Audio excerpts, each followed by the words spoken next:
हालात बेहद तनावपूर्ण है। कहां कहां हमले हुए हैं, कौन से जहाजों को निशाना बनाया गया और कौन से प्लेन्स गिराए गए, ये तमाम जानकारियां मैं आपको दूंगा। लेकिन एक बेहद अहम खबर से हम शुरुआत करते हैं। देखिए, ईरान ने जिस तरह से हमला किया यूएई पर, और बताया यह गया कि 15 मिसाइल्स फायर की गई हैं, कई सारे ड्रोन्स फायर किए गए, जिससे फुजेरा में धमाका हुआ, ऑयल डिपोज जले। उसके बाद ये कयास लगने शुरू हो गए हैं कि आखिर ईरान ने यूएई पर हमला क्यों किया, अमेरिका की शिप पर और अमेरिका के प्लेन्स पर हमले क्यों किए गए।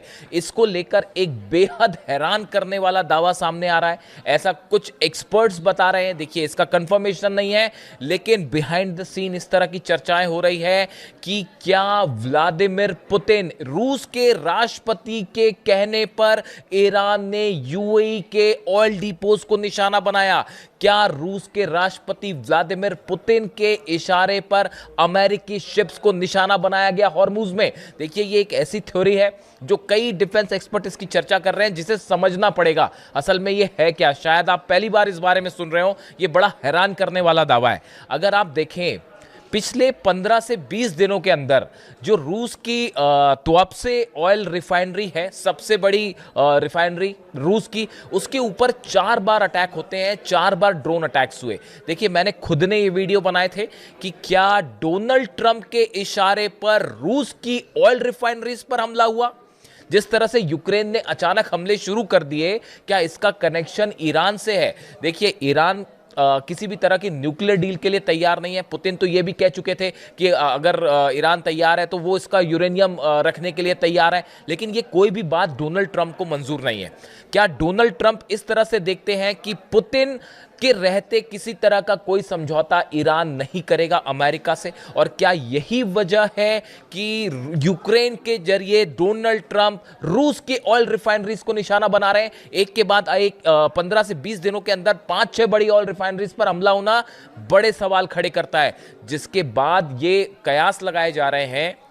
देखिए, जो थ्योरी सामने आ रही है उसमें ये बताया जा रहा है कि एक इंफॉर्मेशन रूस के द्वारा ईरान को दी गई कि यूएई और इजराइल बड़े हमला करने के लिए तैयार थे ईरान पर। देखिए, अमेरिका सीधा इस बार शायद जंग ना करे, इस तरह की बातें हुई, लेकिन खबरें ये आ रही थी कि यूएई के फाइटर जेट्स और साथ में इजराइल के फाइटर जेट एक बड़ा ऑपरेशन लॉन्च करना चाह रहे थे ईरान के खिलाफ। लेकिन ये जानकारी रूस की खुफिया एजेंसीज के पास थी और पुतिन ने ये अलर्ट किया ईरान को, और बल्कि अलर्ट ही नहीं किया बल्कि ये भी कहा कि इसके पहले कि यूएई और इजराइल की तरफ से कोई स्ट्राइक हो, आप खुद स्ट्राइक कर दीजिए। और क्या इसी वजह से फुजेरा को अचानक निशाना बनाया गया?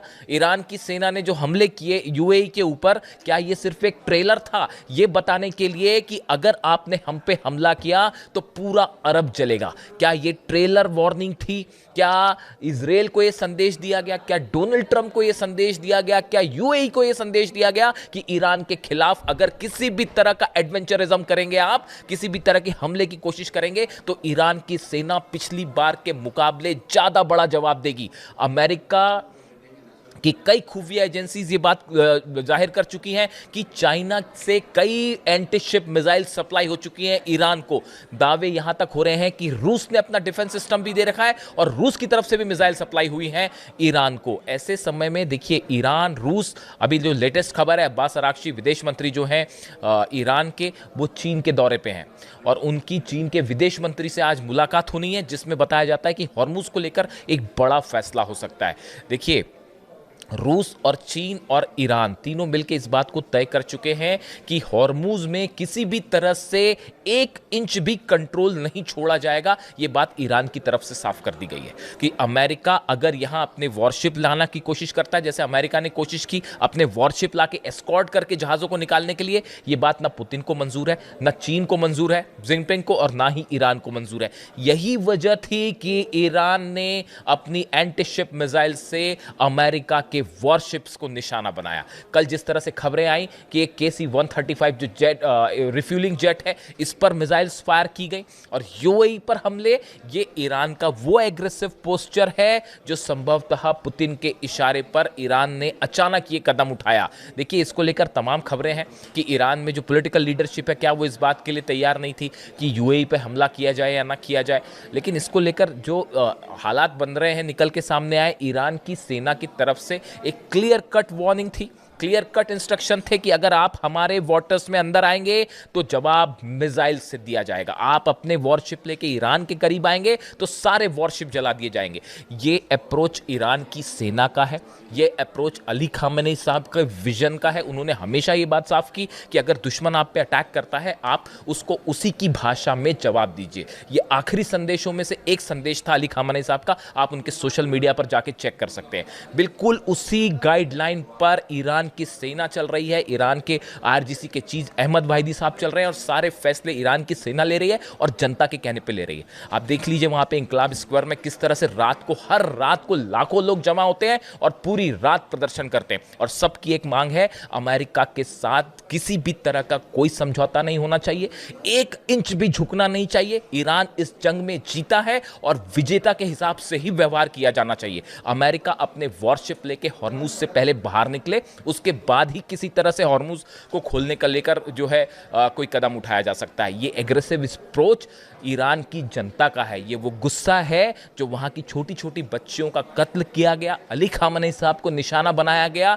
ये बात ईरान की जनता कभी नहीं भूलेगी और यही एग्रेशन और गुस्सा अब ईरान की सेना में देखने को मिल रहा है। और हॉर्मुज के हालात कैसे हैं वो आप जान ही रहे हैं, यानी किसी भी क्षण एक ऐसी जंग छिड़ सकती है जो कि पूरे मिडिल ईस्ट को सुलगाएगी। और ये जो हमले ईरान की तरफ से हुए, चाहे यूएई पे हो, चाहे अमेरिकी जहाज़ों पे हो, ये एक सिर्फ ट्रेलर था ये बताने के लिए कि हिम्मत मत करिएगा हॉर्मुज में कदम रखने की। और क्या इसको पूरी बैकिंग पुतिन की तरफ से है, चाइना की तरफ से है, ये एक ऐसी थ्योरी है जिसको प्रूफ नहीं किया जा सकता। लेकिन इसको लेकर इस तरह के दावे हैं, कयास है कि पुतिन की तरफ से ना सिर्फ सूचना दी गई थी कि यूएई और इजराइल बड़ा हमला कर सकते हैं, बल्कि यह भी कहा गया कि वो हमले करते हैं उसके पहले आप एक ट्रेलर दे दीजिए, वार्निंग दे दीजिए। और क्या इसी वजह से ईरान ने हमला किया? देखिए, ये वो सवाल है जिसको लेकर अपनी अपनी राय है। आप क्या सोचते हैं कमेंट करके ज़रूर बताइए। वीडियो कैसा लगा बताइएगा। जो भी अपडेट होगा, नया अपडेट आएगा हॉर्मुज से, खास तौर पर अब्बास अरागची साहब और विदेश मंत्री चीन के वांग यी की मुलाकात में क्या होता है, इस पर नजर रहेगी। जो भी अपडेट होगा आप तक पहुंचाएंगे। कमेंट करके बताइए वीडियो कैसा लगा। Thank you so much.